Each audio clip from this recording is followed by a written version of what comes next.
what's up, everybody? This is Dr. Regina Bradley, and this is Outkasted Conversations, number 20. So, you know, I had to do the halfway point with the legend himself, Mr. Stamp of Approval, right. DJ Jelly. How What's you doing? happening, How good you sir? doing, Red Scholar? Happy to be here. What's up? I haven't seen you forever. Ever. You know, we supposed to be friends and things, so we on location. Right. We on location in the age, shawty. We can't talk about Outkast without being on location. Believe it. So, you know, you got to answer the question to get into the club. How did you become Outkasted? Well, really, I'm gonna be honest with you. When I first heard Outkast, I don't know, it had to be like '92 or something like that. It was the Players Ball single, and it was on the Babyface Christmas compilation. So that had to be '91 to '92. I'm not sure the year. Right. But I just thought it was kind of funny. I'm like, well, who are these dudes on here? What they trying to do? I was in doubt because I was like, well, what the hell they trying to do? Right. Because at that time, the MCSR Jelly stuff was picking off. Bass music was dominant at that time. Right. Kilo was the man. So I was just like, well, who these little dudes trying to rap during Christmas? So I just kind of didn't really entertain it. So eventually, maybe 6 months ago, after that, I was in Nicky's. I saw the video for Players Ball. And I saw Dre on there just snapping. And I was just like, oh my God, these are them same dudes. They killing this. Because I didn't listen to the song. I mean, that's something that, song right. But that's what a lot of DJs may do. They might get it in their emails these days and might not see the video. So once I saw the video, they had the big projected screen at Nicky's. And it was jamming. I was like, man, they snapping. Like, I was like, this for real. Like, that's when I knew at that moment. I saw Dre on there just rapping. And then Big Boy come on out. I was just like, yep, this a rap. I knew it. Like, I get that sense in my mind. Like, yep. Yeah, like, that's getting ready to go down. That's that guy. That's going down. Yeah, they getting ready to make it happen. Yo, okay, so, I mean, you got personal history with them, though, because, Absolutely. Musical history has it that Dre brought up the elevators joint to you on wax. It was on like wax. Him and Gip. And it was a test press. Yeah, well, tell us about that a little bit. It was a LaFace 12-inch, not a test press, but it was an actual 12-inch. And they just called me up. They was like, because I had just ended touring with Goody Mob. I was their first original road DJ. That's dope. And then Hot 97 came about, and I ended up just going to Hot 97 pursuing the radio in terms of mix shows. So Gip was like, man, we in town, we got this new record. Dre, Big Boy, I was like, why don't you come by? And him and Drake came by, and it was like, man, we need your help. And it was like I don't forget, it was maybe Memorial Day weekend. It was one of the weekends. Holiday weekends. So I just got on there and started playing it. So I just started bringing it back. I was like, this is different. I was like, this is different. I like the beat just jamming. So I just kept bringing it back. I played it like for about 15 minutes straight. So the next day, L.A. Reid called my program director at the time. And he was like, that ain't supposed to be on that radio station. We got some problems. I thought I was going to get fired. Right.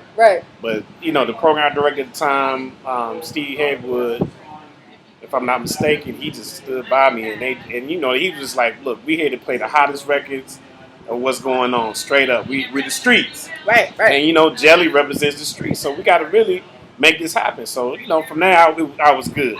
Right. Kept rolling. That pushed up their release date, and of course, they radio release date. So, but it was good though. Everything really smoothed out. And of course, before that, '93, I was at V103. First started with Ryan Cameron.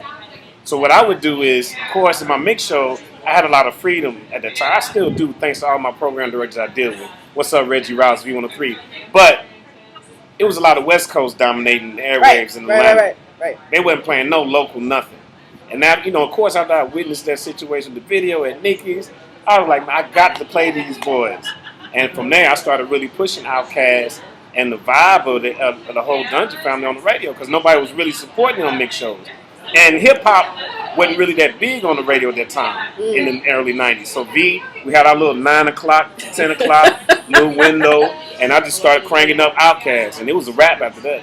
And that's how we all got together. But if we actually listen to the actual sound, did it sound different on wax as compared to if folks like me who caught it, who's on CD or cassette tape? Did it have a different kind of feel to it? No, it was just it's all about the music. Other than hearing the crackle of the record, but other than that, it was the same thing. It was the same thing. They just did, just that whole Dungeon family movement really just issued a whole new era of different sounding music for the South, and really just for hip hop. Period. Because I just think. I always consider their whole movement that 1% that just really you can't duplicate. It was amazing situation to experience at the time, and still I just love the music and that whole movement. I think that's dope. So, I mean, so you broke the elevator record. You were like, I'm the one who. Well, I mean, it probably wouldn't be the same after that. Yeah, but then a lot of other always support from other DJs during that era time too, from Nabs to Cersei and everybody else. You know, everybody connected and everybody knew that this is what we had to do. So it makes me ask the question: what was the role of the DJ in the South for that? You know what I'm saying? Because normally we hear about a DJ now, it's like you put a playlist together, somebody put a DJ in front of their name, and it's like But I mean, like, what was the role of the DJ in making Southern hip hop, pop off like that? Well, I mean, for me and MC Assault, my partner at the time, the infamous DJ Jelly MC Assault tape, we were basically like the CNN at that time, right, or really the hip hop, and we would support like the Dungeon Family and all the music at that time. And of course, being Freaknik was really popping off strong at that time. People from everywhere else would come and get the music. Once they get the Jelly and Salt tape, they're like, oh, this is what's happening in Atlanta. So we were fortunate enough to be a part of that situation. It was like how DJ Screw was to Texas. That's how we did for Atlanta, and with that whole movement. So I mean, you're called, you're the Mr. Stamp of Approval. So why don't you tell the folks who ain't familiar, who ain't on game, what that means? I mean, Stamp of Approval basically is, first of all, I'm an OG.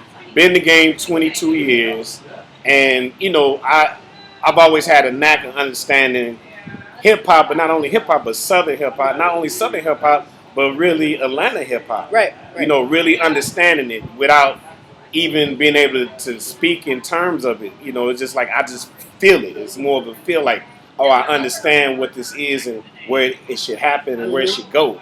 And as a DJ, that's what I did. I would basically soldier the music throughout the United States, and of course over the world DJing. So it's like, it's been an incredible journey. So that's why they say Stamp of Approval, because I've been around and I know the music and I understand it. So one of the things, as a nerd, I'm a nerd. I do the nerd thing. You are. That's a good passion. You're passionate though. So passionate about being a hip hop nerd. That's right. So like one of what they call the elements of hip hop is DJing. You know what I'm saying? Mm-hmm. What do you feel is the significance of the DJ back then when Outkast was coming out, and what the significance of a DJ is now? Well, the significance of a DJ period is to be the psychologist and the person who basically exposes people to something new, musically, that affects their lives mentally and spiritually. DJ's a psychologist, Yes. Y'all heard that, man. Heard that, man. So what about like now? You know what I mean? So Outkast is on their reunion tour and they doing their thing. Why don't you talk to me a little bit about the moment now? Like, why should we still give a damn about Outkast? Because I mean, they basically, if it wasn't for Outkast and for the Dungeon Family, let's say the Dungeon Family, because I can never leave out Rico, Ray, none of them. Pat, Big Root, Backbone, you can't leave them out. Right. Outkast is, of course, the face, but Dungeon Family, they put Atlanta on the map in hip hop terms. In terms of Atlanta hip hop, they put us on the map. Right. Period. And you can't leave them out. So you always got to care and respect things that help start the foundation. If it still exists, you continue to, pass it on, as well as if they wasn't even physically out there performing right now, you still have to respect the music and carry it on. Right. Because that, gave us opportunities, everybody who's been affected by the music. Word. Period. I mean, because I tell my students this all the time. It's like when we think about Atlanta, they have Atlanta like post the Olympics. You know what I'm saying? Like if the city has arrived, it's like, oh, it's Atlanta with the big ass airport. Right. Huge. Yeah, you know what I'm saying? Like, oh, it's the A. You know what I mean? Right. It's the A. But I mean, like, what does Atlanta do for hip hop now that kind of stems from back when they were first trying to struggle to get on the map? Well, what Atlanta does for hip hop now, I would say Atlanta hip hop, really, I would say more about Atlanta lifestyle. Is that the way we party in Atlanta is way different than anything else in the world. I've been everywhere, Europe, Asia, everywhere. And Atlanta's whole swag and vibe is just way different than anybody else. Now, I'm not going to say we have the greatest music in comparison to 20 years ago to now, but we still have it. And we just have a certain vibe that's different from everybody else. And we enjoy our life, we party, and we appreciate the party in our lives. And I'm talking in terms of Atlanta. I'm talking about in terms of old South. I'm talking about in terms of like country Georgia. Like people enjoy music and enjoy partying. I'm not talking about all the transit stuff that's going on in Atlanta and the new Atlanta, all that. No, I'm talking about the foundation and the hood and the streets of Atlanta. We enjoy our lives when it's time to party. I've never seen that. Like if I come to Midtown, it's different. That's a whole the Black Hollywood, whatever. But I'm talking about in terms of street and country culture of Georgia and Atlanta. We enjoy the party. We show you how to have a good time. Don't nobody do it the same way like we do. I mean, I think that's important too, because when we think about the South, we often think about it as it's really kind of painful for Black folks to live in the South. Like that's the one thing that feels like, oh, you're in the South, oh, how unfortunate. But I'm like, nah, it's cool to be Southern. Shout out to Crit. It's cool to be Southern. Right. What's up, Crit? I think that's important too. But I know that you also have a large online presence. You know what I'm saying? How does that impact you as a DJ? Well, I mean, one is it keeps you in tune and it introduces you to a whole new culture. Right. So shouts out to DJ Hot Sauce who brought me out of the ice ages of the 90s and really got me in tune online as the world spins. That's something that y'all want to check out. That's our site.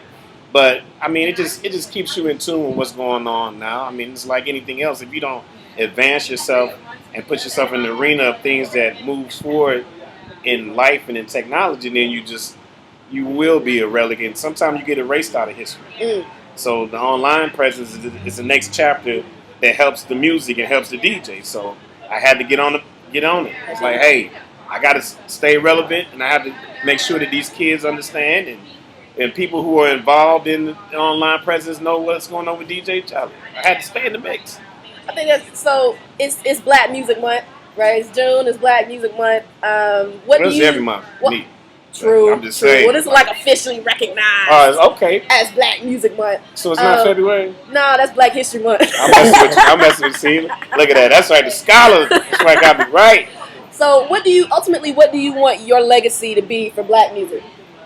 That, he's a person that's not afraid to expose and help artists.